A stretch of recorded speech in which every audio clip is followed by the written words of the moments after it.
머니케어 뉴스는 머니케어 스쿨회원을 위해 아침부터 장마감까지 투자에 도움이 되는 뉴스와 투자 노하우를 지속적 브리핑으로 성공 투자의 길잡이 역할을 하고 있습니다. 머니케어 뉴스 케어맨의 투자 케어링 서비스로 변동성 높은 시장 대응과 수익 관리에 도움을 받아보세요. 큰 도움될 것을 확신합니다. 안녕하십니까 여러분. 실전투자 케어링 서비스를 매일같이 제공하고 있는 머니케어 뉴스 일부 진행하도록 하겠습니다. 공략주 및 모니터링 종목 체크할 텐데요. 사전에 시작하기 전에 여러분들에게 한마디 더 드리고 시작을 하도록 하겠습니다. 최근에 보면 한 일주일 정도 그리고 다음 주까지 주가 지수가 하방으로 눌릴 것이다 라고 말씀을 드리고 있습니다. 그런 과정 속에서 기존에 우리가 포트폴리오를 모두 정리할 수는 없는 것들이죠. 그래서 우리가 드리블을 잘 가야 되는데 최근에 보면 이제 주가 지수 하락을 하는 과정에서 서둘러서 막 평단 조절하고 이렇게 물타기를 막 하고 이렇게 진행하는 것은 좋지 않다. 어차피 지금 2530까지는 내려갈 가능성이 상당히 높은 거죠. 앞으로 몇 거래일 동안요, 4, 5거래일 동안은 그럴 가능성이 상당히 높습니다. 그런 것들을 생각하고 있는데 그걸 다 인지하고 있는 상태, 지금 같은 중간에 그렇죠? 그리고 여러분 평단 조절은 아무 때나 하는 것이다. 아니다라는 말씀을 꼭 드리고 시작하도록 하겠습니다. 그래서 조급한 마음이나 성급한 마음 또 성급한 손가락 행동 이런 것들은 주의해야 될 시점이면 틀림이 없습니다. 자, 그럼에도 불구하고 제가 항상 보면 분기별로 우리가 한 2달 정도 좋았으면 한 달 정도는 항상 좋지 않은데 이번에는 5월 한 중순 이후부터 안 좋아진 거 아니겠습니까? 그 전에 우리가 또 수익을 또 많이 만들어냈고요. 그 지금 같은 경우는 우리가 기존에 보유하고 있는 포트폴리오 종목들 같은 경우는 우리가 드리블 할 수 있는 내용을 갖다 가지고 있는 것들인데 최근에 우리가 현금 많이 보유했잖아요. 오늘도 HD 현대마린 솔루션 어쨌든 익절 진행을 했는데 우리가 원하는 결과가 나온 것이 아니라 블록딜 공시가 사실 밤 11시에 나오는 게 어디 있겠습니까? 그거 다 자고 있는 상태에서 자, 그런 내용들 가지고 있어서 우리가 정리를 했으나 그럼 또 현금도 많이 생겼지 않습니까? 그러면 한 일주일만 돈 쓰는 거 또 절약해 주시면 되지 않겠습니까? 쓸데없는 시간에 우리가 돈을 지출할 필요는 없다. 그래서 항상 좀 여유로운 마음 가지시고 성급하게 무슨 액션을 취하는 그런 것들은 좀 자제해 주시면 감사하겠다라고 말씀드리도록 하겠습니다. 가장 우리가 주의해야 될 것은 모든 주식을 우리가 투자하다 보면 장이 좋을 때 있고요. 안 좋을 때 있고 어떤 사람도 다 마이너스를 다 경험을 합니다. 그렇지 않은 사람은 단 한 명도 없어요. 자, 근데 그때 어떻게 우리가 그것을 대응해 나가느냐. 그게 바로 우리가 생각해야 되는 노하우이기도 하고요. 그게 경험치라고 할 수도 있겠습니다. 숙련된 투자자는요. 장이 안 좋을 때 항상 뭐 한다? 예. 미래를 위해서 준비를 하는 시나리오나 이런 것들을 그려보고 만들어가고 있다라고 생각하시면 될 것 같습니다. 외국인도 물리지 않았나요? 다 물렸죠. 그런 것들도 생각해 주시면 좋겠습니다. 현물시장 거래할 때는 항상 그런 부분을 우리가 있다는 것을 잊지 말고 가시면 좋을 것 같습니다. 자, 그럼에도 불구하고 장이 안 좋을 때 우리는 다음번에 또 공략할 종목들을 미리 스터디해 놓고 타점이 들어오면 또 공략을 해야 되니까 그런 종목들 체크하는 시간 가져보도록 하겠습니다. 시프트업에 관련돼서는 오늘 주가가 좀 많이 하락을 하는데요. 제가 여태까지 들어온 뉴스나 내용을 가지고 여러분들하고 대응 전략 이야기 드려보도록 하겠습니다. 참 어이가 좀 없긴 합니다. 진행해 보도록 하겠습니다. 자, 일단 우리가 외국인 선물 지표 이거 포지션 어떻게 되어져 있는지 항상 제가 중요한 순간은 이야기 드리고 있습니다. 자, 그래서 지금 생각해 보시면 상단은 2640이고요. 하단은 2530입니다. 일주일 안에 이쪽으로 올라갔다 다시 이쪽으로 꼬꾸라진다는 수도 있고요. 바로 내려갈 수도 있다. 이런 말씀입니다. 그러니까 서둘러서 무엇을 액션을 취하면 안 된다라고 제가 항상 이야기 드리고요. 어제 브리핑 시간에도 이야기 드렸습니다. 그래서 2530쯤 가게 되면 제가 볼 땐 기술적으로도 거의 단기적인 바닥으로 좀 잡힌다라고 볼 수가 있겠습니다. 그래서 2530 구간에서 평단 조절하는 것들을 기본적인 골자로 생각을 해주시면 좋겠어요. 그러니까 저는 이번 주에 좀 들어오면 좀 해볼까라고 생각을 했는데 역시나 다음 주 포지션이 저렇게 잡혀 있습니다. 그러면 외국인이 위로 밀어 올렸다가 아래로 끌어올릴까요? 그럴 만한 이유는 없을 것 같아요. 힘들잖아. 위로 밀어 올리는 거 쓸데없는 에너지도 들고요. 그럼 여기서 대충 끌고 있다가 한 번씩 툭 밀어내리는 그런 현상들이 나타날 것으로 여러분들 해석을 하시고 마음의 준비를 하고 가는 것이 중요하다라고 생각할 수가 있겠습니다. 대신에 여기에 타점이 들어오면 또 여기가 또 타점이 되는 거 아니겠습니까? 그래서 우리가 큰 지표를 보고 그런 것들을 소소하게 또 종목에 접근해 나가는 것이 좋겠죠. 특히 SK 하이닉스 같은 경우는 더더욱이나 아마 그렇게 보시는 것이 좋을 것으로 해석하시면 좋을 것 같습니다. 그래서 지금 뭐 특별히 계속해서 추세가 좋은 거 빼놓고는 대체적으로 보면 뭐 하면 됩니까? 예, 현금 마련하는 쪽으로 내가 뭐 원하는 파형이 나오지 않아. 그렇다고 생각하면 현금 마련해도 괜찮은 지금 상황이다라고 말씀드리도록 하겠습니다. 이따 포트폴리오 종목 체크 시간에도 제가 이야기를 드려보도록 할게요. 자, 어제도 제가 브리핑 시간에 이야기 드린 내용입니다. 지수 차트 이야기 드리면서 여러분들에게 이렇게 이야기하고 뭐 말씀드리면서 2520에서 2540선에서 걸릴 가능성이 상당히 높다 이렇게 이야기를 드렸습니다. 바로 어제 12시간 전에 있었던 일입니다. 그래서 여러분들 충분히 제가 여러분들에게 노티스 드린 거고 이것엔 대응 방안은 뻔한 거 아니겠습니까? 그러니까 우리가 공략을 해주는 것도 보통 지수가 이렇게 눌리면 코스피가 눌리게 되면 뭐해서 코스닥도 당연히 눌릴 건 당연할 거라고 생각이 들어요. 왜냐하면 전방이 눌리는데 뭐 당연히 후방에서 지원하는 코스닥 부대가 주가가 올라갈 만한 이유는 없겠죠. 안 오르는 건 뭐겠어요? 예, 그건 그 메인 업체하고 상관없는 뭐 이상한 또 테마나 이런 것들이 돌아갈 가능성이 상당히 높죠. 그래서 제가 어제도 이야기 드렸을 때 이 120일 라인 여기가 상당히 중요하다라고 할 거예요. 기술적으로 여긴 버림수가 되는 건 맞고요. 그래서 여기 구간 안에서 우리가 체크를 해주시고 기다려주시면 될 것 같습니다. 여기가 포인트죠. 그러면 또 이렇게 생각하실 수도 있겠죠. 여기서부터 여기까지 가는 구간 동안에 뭐야 인버스예요? 예, 뭐 인버스가 맞겠죠. 그런데 그렇게 생각할 필요는 없다라고 생각할 수가 있겠습니다. 우리는 어차피 그런 거 갖고 해봤자 수익 얼마 되지도 않아요. 마이너스 뭐 3, 4, 뭐 플러스 3, 4 뭐 이런 개념이기 때문에 제가 생각할 때는 쓸데없는 에너지고요. 좀 기다렸다가 우리는 종목으로 승부를 보아가면서 가시면 될 거라고 생각을 하고 있습니다. 그러면 또 우리가 해석할 부분은 전 저점 부분으로 내려가는 것들은 많지 않을 거다 이렇게 생각을 해요. 종목은 좀 더 지수보다 좀 더 많이 눌림이 발생이 되는 것만 생각해 주시면 좋을 것 같습니다. 우리가 거래하다 보면 수익 10% 이상 만들어내는 게 쉬운 것 같지만 상당히 어려운 겁니다. 내가 실제로 거래해보면 그렇지 않잖아요, 여러분. 그런 것들 생각해 보시면 아실 겁니다. 그래서 다 저런 것들을 보고 진행을 해야 되는 것들이죠. 자, 그런데 저런 거 안 보고 진행하시는 분들 같은 경우는 지난주부터 아마 다음 주 목요일서에도 열심히 주식을 또 매수하시는 분들이 계실 것이다 라고 생각을 하고 있습니다. 지수와 연동되는 것들은 어떤 종목들일까요? 예, 생각해 보면 뭐 삼성전자라든지 하이닉스라든지 뭐 조선주라든지 우리가 생각하는 것들 이런 것들이 대부분 거의 지수와 연동해서 움직이는 종목들이다라고 생각할 수가 있겠습니다. 예외적으로 가는 것들이 바로 뭡니까? 어떤 뉴스를 타고 쭉 올라가는 거. 어쨌든 지금 뭐 글쎄요 트럼프가 행정명령 서명하는 원전 관련된 부분이 있지 않겠습니까? 그래서 그거 보유하신 분들 조금 더 줄길 수는 있으나 그것도 뉴스로 딱 나오게 되면 그때가 매도해야 될 타임이지 않나 이렇게 보고 있습니다. 자, 뉴스와 같이 우리가 모니터링 종목들 같은 경우는 뉴스 보면서 우리가 체크해가는 게 가장 일단 편안해요. 그래서 머스크 6월에 오스틴에서 로보택시 시범 운영 진행을 하겠다라고 생각하시면 뭐가 생각이 나십니까? 예, 자율주행 테마가 생각이 나시는 것이 맞지 않나 이렇게 생각이 들고요. 또 100만 개의 GPU 센터 구축을 추진하겠다라는 것들은 어제 뉴스로 나와 있습니다. 이거 상당히 중요한데 여기 들어가는 게 엔비디아, AMD에서 AI 칩을 지속으로 조달해서 만들어 나가겠다라는 뉴스가 나왔습니다. 자, 그래 생각해 보면 이거 관련된 종목들을 우리가 거래 안 할 수는 없고 관련된 종목들은 상당히 많이 있습니다만 그 중에서 대표적인 건 당연히 SK 하이닉스지 않을까라고 생각을 하고 있습니다. 먼저 반도체 관련된 부분부터 생각해 보도록 할게요. 하이닉스 관련된 부분입니다. 하이닉스 우리가 여기서 수익률 요날이죠. 요날 수익 실현을 했습니다. 그래서 여러분들 대략 원하는 수익률은 다 만들어냈고요. 지금은 그런데 무슨 날입니까? 지수가 지금 우사하방으로다가 눌릴 거잖아. 적어도 5% 정도는 아래로 눌릴 것이다 라는 것들 우리가 생각해 볼 수가 있겠습니다. 그러면 우리가 좀 체크해 봐야 되는 내용들 이 종목도 어떻게 되겠어요 앞으로? 예, 조금 더, 이거 일주일 동안 눌린 거잖아. 요만큼 더 눌릴 거야. 그죠? 그래서 기술적으로 보면 여기 21표, 그죠? 여기 아래쪽이죠. 여기 어디예요? 여기서 우리가 공략을 해주는 게 상당히 중요하겠죠. 만약에 지수가 상승을 한 쪽으로 들어간다 그러면 이날 여기쯤 들어왔을 때 19만원 언더에서 외국인 매수가 들어온다라고 한다 그러면 지수도 같이 오를 거예요. 그때는 많은 부분들을 편안하게 공략할 수 있는 그런 상황이 연출되는 것으로 해석을 하시는 게 좋겠습니다. 그러면 여기 바닥권은 18만원인데 18만원까지 갈 만한 상황은 아니에요. 18만원 매수 자리가 얼마냐면 지수가 상당히 낮은 자리였거든요. 그래서 제가 생각했던 18만원과 19만원, 요 정도 사이 어디인가가 우리가 타점이 되는 자리다라고 좀 해석하고 기다려 주시면 좋겠습니다. 당연히, 글쎄요, 지금 블랙의 출시가 남아있지 않겠습니까? 3분기에 조기 출시한다고 합니다. GB300.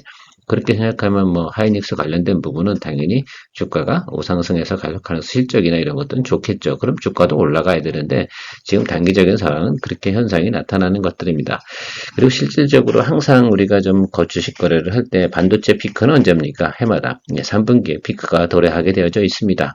자, 그래서 2분기 저점 구간에 공략해서 3분기까지 가는 과정에서 우리가 즐겨야 된다라고 말씀드렸고, 그럼 3분기, 4분기 넘어가는 과정에서 잠깐 또 쉬겠죠. 그리고 나서 CES 나오면서 다시 한번 또 꿈틀꿈틀 하는 그런 모습들을 여러분들이 연동하면서 해석을 해 나가시는 것이 상당히 중요하겠다라고 생각하고 있습니다.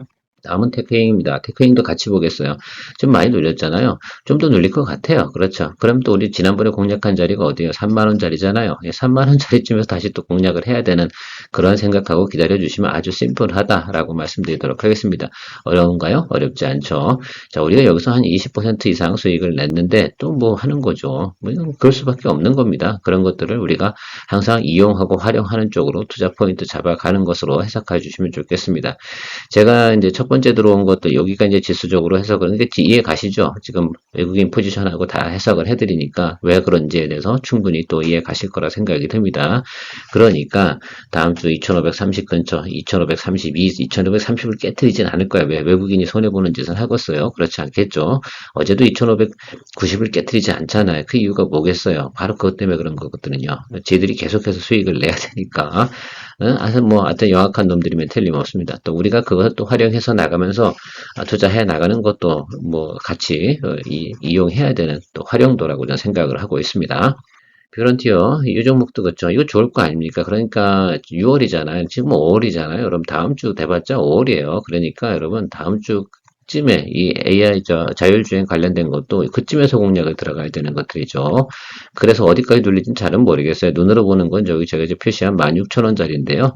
이 정도 선에서 기다려 보는 쪽으로 하겠습니다. 비런티어 같은 경우는 뭐 테슬라의 지금 자율주행 관련된 광학 그 카메라 있지 않겠습니까? 그것을 지금 에이다스 관련된 내용이죠. 그거 관련된 부분에서 지금 공급업체로 되어져 있는데 비런티어가 적자 기업이라서 제가 자주 이야기를 못 드려요. 어떤 테마나 이런 게 형성될 때만 잠깐 우리 거래할 수 있는 것들인데 우리가 요 구간에서는 우린 SOS랩을 거래를 해서 수익을 또 만들어내지 않았습니까? SOS랩 19% 우리 이상 수익을 또 만들어냈던 기억이 있습니다. 그래서 원하시는 게 퓨런티어인지 저는 SOS랩인지 잘 모르겠으나 이번에는 퓨런티어 쪽으로 저는 더 무게를 좀 실어봐서 먼저 이야기를 드리도록 하는 겁니다. 다음은 SOS랩입니다. SOS랩은 우리가 요 구간에서 시작해서 이건 또 뭐 애완이 많죠. 우리가 여기서 시작해서 여기서 평단 조절하고 다시 들어와서 여기서 수익 내고 며칠 안 됐어. 이제 3일 연속 빠지지 않습니까? 이거 뭐 당연히 나타나겠죠. 지금 지수 빠지니까 같이 빠지겠죠. 그렇죠. 이 자리도 어디가 모르겠어요. 근데 SOS 탄력성은 훨씬 더 좋네요. 그래 생각을 해보면 어느 자리인지 모르겠으나 다음 주 목요일쯤에 여러분 우리가 의사결정은 해야 된다라고 제가 말씀드리도록 하겠습니다. 뭐 타점은 그렇게 잡아가시면 되지 않나라고 생각을 하고요. 머니케어 뉴스는 머니케어 스쿨의 원을 위해 아침부터 장마감까지 투자에 도움이 되는 뉴스와 투자 노하우를 지속적 브리핑으로 성공 투자의 길잡이 역할을 하고 있습니다. 머니케어 뉴스 케어맨의 투자 케어링 서비스로 변동성 높은 시장 대응과 수익 관리에 도움을 받아보세요. 큰 도움될 것을 확신합니다. 하루에 800원. 성공 투자에 도움이 되는 머니케어 스쿨 회원 서비스. 많은 관심 바랍니다. 자, 다음은 우리가 ESS 관련된 내용이라고 이야기 드리고 싶어요. 글쎄요. 제가 볼 때 2차전지 관련된 내용에서는 제가 볼 수 있는 건 ESS하고 뭐예요? 플러스 전고체. 요거 두 가지밖에는 우리가 지금은 이 업종에서는 볼 게 없다라고 말씀을 드리고 있어요. 요거 전고체 같은 경우는 앞으로 미래의 꿈을 먹고 이제 움직이는 것들이니까 주가가 상방으로 튈 가능성이 있는 것들이고 양극재 막 이쪽 관련된 부분은 글쎄요 최근에 좋은 뉴스가 조금씩은 나오긴 하는데 뭐 과거처럼 그렇게 꿈을 먹지 않기 때문에 주가라든지 이런 것들이 크게 오를 건 없을 겁니다. 일단 전고체는 지금 돌고 있지는 않아요. 근데 곧 돌죠. 그런 부분 생각해 주시면 좋겠습니다. 자, ESS 관련돼서 정부가 이제 이 일들을 하고 미국 같은 경우도 ESS 관련된 내용들 진행을 하고 있는데 어쨌든 수주장고는 뭐 ESS 관련된 부분에서 좋습니다. 그래서 전방업체 거래하는 건 안 된다. 삼성 SDI라든지 LG 에너지 솔루션이라든지 뭐 이런 것들 거래하면 돈이 되질 않는다. 주식 투자하는 사람 입장에서. 그러니까 그거 딸려 있는 것들. 그래서 제가 일차적으로 우리가 수익 냈던 것들이 한중 NCS는 최근에 2번 냈습니다. 올해 들어서. 그렇죠? 만족하십니까? 네, 그럴 거라 생각이 들고요. 최근에 제가 신성 ST를 거래를 하고 있는 이유 중엔 이 케이스가 만약에 모멘텀이 된다라고 생각한다고 하면 신성 ST는 SK온과 LG 에너지 솔루션과 같이 거래를 하고 있는 회사입니다. 그러니까 둘 중에 하나가 수주를 따내도 확률이 훨씬 높죠. 삼성 SDI, 그러니까 확률은 33.3, 33.3 이렇게 되는데 제가 볼 때는 한 업체한테 다 줄 만한 이유가 있겠어요? 없어요. 보통 보면 이렇게 한 2개 정도 주는 것이 야 제대로 공정하게 했구나 뭐 이렇게 하는 것이 대한민국의 통상적인 그 방식이라고 생각해 보면 이 삼성 SDI 전용으로는 한중 ACS를 하게 되면 이게 빠져 안 됐다라고 생각하면 어떻게 되겠어요? 이건 끝이잖아. 그런데 두 회사 정도에 하나는 걸리지 않겠어요? 거기에 중복되는 게 뭐겠습니까? 신성 ST라고 저는 생각을 하고 있는 겁니다. 물론 저희가 최근에 익절 진행을 했습니다. 어저께. 자, 그래서 다시 지금 눌리고 있는데요. 익절을 진행한 이유는 충분히 이해 가십니까? 예, 맞습니다. 제가 비중도 높지 않고, 뭐, 내덕전자 같은 경우도 마찬가지 익절을 진행을 했는데, 지수가 어떻게 돼요? 2530쪽으로 가니까, 그 사이에서 또 눌리면 2530짜리에서 지금 포인트가 뭐야? 예, 신성 SD를 공략을 하자. 이런 표현을 드리는 겁니다. 앞에서 제가 지금 반도체 관련된 부분에서 또 테크임하고 SK 하이닉스 둘 다 전 들어갈 거예요. 그래서 그것도 그 정도 수준에 들어갈 거고, 그 다음 자율주행 관련돼서는 퓨런티와 SOL 둘 중에 하나만 들어갈 거고, 지금 ESS 관련된 부분에서는 여기선 신성 ST로 갈 거다. 한중 HS보다 어떻게 돼요? 수주 소식이 들어왔더니, 야, 갑자기, 삼성 SD는 아니래. 그러면 또 단기적으로는 또 안 좋거든요. 자, 그런 면에서 보면 신성시티가, 글쎄요, 제가 다시 얘기드립니다. LG에너지 솔루션과 SK온에 같이 거래를 하고 있기 때문에, 이건 확률적으로 66.6%가 된다. 수주 확률. 그죠? 그러니까 여기가 더 높은 거야. 그리고 얘네 같은 경우 기업 자체가 뭐예요? 수주 잔고 좋고, 그죠? 이미 미국 증설도 진행을 해서 공장 캐파 돌아가고 있고, 그렇게 다 생각해보면 얘가 가장 안전바인 것 같아요. 그래서 그렇게 생각을 하고 있고, 지금 3일 빠졌죠? 자, 그래 생각해보면 잘 들어오다가 좀 빠졌단 말입니다. 자, 그런 면에서 보면 다시 또 한 3일 정도는 빠질 것 같아. 중간에 양봉 하나 들어오면 정확하게 목요일 날짜가 될 겁니다. 그때 주가가 얼마인지 모르겠어요. 그걸 알면 얼마나 좋겠습니까만, 추론적으로 생각해보면 여기 220일 라인하고 120일 라인 요 사이 어딘 것 같아요. 그래서 저는 여기서 다시 재공략 이야기 드리도록 하겠습니다. 대략 알람 걸어두는 구간은 31,000원 정도 수준에서 알람 걸어두고 다시 진행을 하는 것으로 이야기 드리도록 하겠습니다. 뭐 이렇게 거래해 나가는 것이 맞지 않나 이렇게 생각을 하고 있습니다. 자, 마지막으로 시프트업입니다. 시프트업에 대해서 일단은 우리가 이해를 하고 나서 한번 공략을 좀 해보면 좋을 것 같아요. 그래서 PER 같은 경우는 지금 21 정도인데 오늘 주가 빠졌으니까 이거보다 더 내려가 있겠죠. 근데 이 종목 같은 경우는 지금 PER 개념으로 생각해 봤을 때는 뭐 그래도 높은 구간은 분명히 아니다라고 할 수가 있겠습니다. 지금 뭐 다음 달에 또 신규 또 포인트가 들어오는 것들이 있지 않겠습니까? 그런 것도 좀 생각해 보시면 좋을 것 같고 어제 중국 출시가 진행됐고 텐센트와 같이 진행을 하고 있는 내용입니다. 이거는 텐센트하고 뭐 협력한다기보다는 텐센트 플랫폼을 갖다 당연히 활용하는 것이다 라고 생각해 줄 수가 있겠습니다. 아마 오늘 주가가 급락하는 것들은 바로 이 내용인 것으로 저는 해석을 하고 있어요. 그래서 한 30만 주 정도가 추가 상장되는 것들이 이제 27일 날 되는데 요것 때문에 주가가 단기적으로 좀 하락을 하는데 제가 생각할 때는 이게 분량이 0.5% 정도밖에 되지 않고 이게 그렇다고 뭐 글쎄 물론 조금은 하락할 수 있다 저는 생각을 할 수 있습니다만 글쎄 이렇게 크게 좋은 뉴스가 있고 또 그런데 장기적으로 보면 매물이 많이 출회된 이 내용을 생각해 보면 저는 좀 더 지켜보면서 전 충분히 또 오히려 글쎄요 평단 조절하면서 승부를 벌 수 있다라고 저는 생각을 할 수가 있겠습니다. 이게 사실은 뭐 저 개인적으로는 니케라는 그 게임을 좋아하진 않아요. 아저씨들이 좋아할 만한 게임은 분명히 아니더라고요. 아주 젊은 친구들이라든지 뭐 이런 사람들이 좋아할 만한 게임인 것 같다 이런 생각을 해봤는데 저도 하도 뉴스가 나와서 이 정보를 좀 알아보기 위해서 게임을 좀 깔아놓고 해봤는데 저는 못하겠더라고요. 그닥 재미가 없었어요. 어쨌든 1,000만 명 정도의 지금 신규 예를 들면 예비해서 뭐 들어와 있다라고 하고 어쨌든 800만 정도는 뭐 어쨌든 뭐 기수요다 뭐 이런 표현들이 나오고 있어서 저는 좀 더 지켜볼 수 있는 상황이다. 오늘 하락하는 거 이것 때문이라 만약에 사유가 정말로 이것 때문이다라고 한다고 그러면 제가 생각할 때는 너무 우려할 만한 내용은 아닌 것이다라고 좀 생각을 하겠습니다. 동사 같은 경우는 상장한 지가 이제 1년이 조금 안 됐습니다. 물론 7월 달에 나머지 보호에서는 6개월 지나가지고 대부분 풀렸어요. 그러니까 이게 이제 보통 우리가 지난번에 6이 오기 전에, 그러니까 12월 달 되기 전에 대체적으로 뭐 했습니까? 예, 매물이 다 나왔어요. 보호에서 물량 풀려가지고 그때도 한번 조정을 갖다 크게 오버행 떨어지면서 받았고, 여기 구간 하락하는 것들은 매크로 깨져서 당연히 하락을 한 것들이고, 하나년 해제 때문에 쭉 올라온 거, 요 사유가 이렇게 해석이 좀 될 수가 있겠습니다. 그런데 신규 작품이 딱 들어왔는데 오늘 오버행이 나왔어. 중국 진출 이슈가 그닥 효과가 없었나? 물론 확인을 보긴 해봐야겠지만 제가 생각할 때는 이게 쫄아야 될 이유가 아니지 않나 이렇게 저는 해석을 하고 있습니다. 자, 대주주 물량도 대부분 지금 7월 달에 있는데 대주주 물량이 있어요. 여기서 터질까? 그거보다는 지금 시간을 한번 보자고요. 그러면 지금으로부터 약 한 달 조금 보름 정도, 한 달 열흘 정도 남았다. 이게 풀린다 하더라도 그죠? 이거 공시 때려야 되는 것들인데 그렇게 하겠습니까? 자, 그런 내용으로 살펴보면 제가 생각하는 것들은 여기서 지금 눌린 거, 이 부분에서 좀 뭐 그 아까 말씀드린 좀 전에 장표 보여드리면서 이야기 드렸던 그 추가 상장 문제 때문에 주가가 만약에 하락한 것이라고 그러면 여기서는 치고 올라갈 수 있는 것이다 라고 저는 생각을 하고 있고요. 지금 중국에서 지금 진행되고 있는 내용들이 잘 또 정착을 한다라고 한다 그러면 실적 개선이라든지 가이던스가 좋아질 겁니다.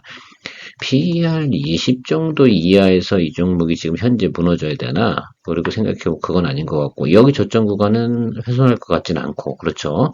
그래서 이거는 글쎄 이 구간이 지금 매물이 나오니까 그냥 뭐 제가 볼 땐 더 눌린 것 같아요. 그러면 우리 27일까지는 그죠? 조금 참고 가시죠. 그냥 예, 그 상황 보고 아무 짓도 하지 마세요. 이미 우리가 57,800원에 비중 30% 잡혀 있으니까 27일까지는 그냥 가시고 그때까지 주가가 오를 만한 사항은 아닌 것 같아요. 역시나 뭐 이러나 저러나 어쨌든 뭔지 모르겠지만 수급 현황 파악은 오늘 오후가 돼야지 정확하게 파악되니까 그 오후에 파악한 브리핑 시간에 제가 다시 한번 또 점검해 보게 상황이 바뀌면 뭐 다르게 또 의사결정을 내리면 되는 것들이니까 근데 지금 당장은 그럴 만한 이유는 없는 것 같고요. 그러면 27일 이후부터 우리가 대응 전략 또 한 달 동안 세워서 충분히 또 우리가 또 만들어 나가면 된다 이렇게 생각합니다. 항상 이런 거 생겼을 때 막 일단 기분은 안 좋지. 처음 보면 이렇게 좀 놀라는 분도 계실 텐데요. 그러려니 하고 우리가 항상 이런 경험 우리가 한 번, 두 번 해보겠습니까? 더군다나 이렇게 게임주라든지 뭐 스몰캡 거래할 때는 이런 일은 언제든지 우리가 늘상 터지는 일이다. 그런데 전체적인 정보나 내용상 현재까지 나온 것으로 보았을 때는 우리가 우려할 만한 상황은 아닌 것으로 저는 해석을 하고 있습니다. 충분히 커버링 가능하고요. 다시 뭐 만들어낼 수 있는 원래 정상적으로 왔으면 좀 눌렸어야지 눌려도 뭐 이 자리일 텐데요 뭐 그죠 52,500원짜리 그리고 뭐 올라가는 거 이렇게 생각해 주시면 될 것 같은데 뭐 그렇게 정상적으로 생각하면 항상 보면 우리가 원하던 곳대로다가 바로 치달이 안 됐다라고 하면 반대적으로 보면 정상적인 패턴은 어떤 구간이었나라는 것들을 해석을 해보면 뭐 그렇게 이상한 구간에서 지금 잡히는 것은 아닌 것 같다 이렇게 저는 해석을 하고 있습니다. 자, 다시 한번 여기서 팁. 자, 돌파형 매매가 이루어져서 돌파가 이루어지지 않고 다시 눌러진다. 그럼 정상적으로 갔으면 어떻게 됐을까? 그러면 21일평 하단으로 내려와야 되는 게 정상이죠. 올라간 거에 절반을 토해내는 자리. 그 자리가 어딥니까? 예, 52,500원과 51,500원짜리 이 자리거든요. 그러면 여기 정상 패턴으로 하죠. 다시 또 뭐 시나리오를 짜야지. 자, 그러면 여기서 주가가 올라갈 수 있는 상황인가 아닌가? 이 종목이 올라갈 상황은 맞는 것 같습니다. 자, 그러면 평단 조절을 해줘야겠죠. 지금 말고 저 27일 날 그렇게 해서 27일 날쯤 상황 보고 수급 현황 보고선 다시 하고 나서 우리가 다시 드리블 해 나가면 되겠습니다. 직전 제가 이렇게 말씀드리겠어요. 직전 한 1년 정도 중에 42,300원이 가장 낮은 구간이 있고 저 자리 갈 만한 상황입니까? 다시 한번 여러분 셀프 퀘스천을 해보시면 될 것 같아요. 아니라고 생각하시면 제가 해석한 대로다가 드리블 가는 겁니다. 그게 이성적인 거죠. 여기서 감정적으로 휘둘려가지고 에이 이러면서 이렇게 뭘 하거나 그러실 필요는 없다. 어차피 지금터나 만약에 그렇게 생각을 해보자고 그건 어이없는 일이죠. 또 내가 팔고 나면 주가가 올라가면 뭐지? 뭐 이런 생각을 항상 하는 이유 중에 하나는 이런 상황이 닥쳤을 때 어떻게 해석을 하고 대응을 가느냐. 그리고 막 다른 데 막 댓글 막 보지 마세요. 거기 나와 있는 얘기들은 글쎄 저기다 글 쓰는 사람들이 정상일까라고 생각해보면 제가 볼 땐 그렇진 않습니다. 자 오늘도 어쨌든 시간이 좀 길긴 했는데 여러분들에게 도움되셨으면 좋겠습니다. 좋아요 구독 잊지 마시고요. 케어맨이었습니다. 2부 시간에 만나뵙도록 하겠습니다. 케어맨이었습니다. 머니케어 뉴스는 머니케어 스쿨의 원을 위해 아침부터 장마감까지 투자에 도움이 되는 뉴스와 투자 노하우를 지속적 브리핑으로 성공 투자의 길잡이 역할을 하고 있습니다. 머니케어 뉴스 케어맨의 투자 케어링 서비스로 변동성 높은 시장 대응과 수익 관리에 도움을 받아보세요. 큰 도움될 것을 확신합니다.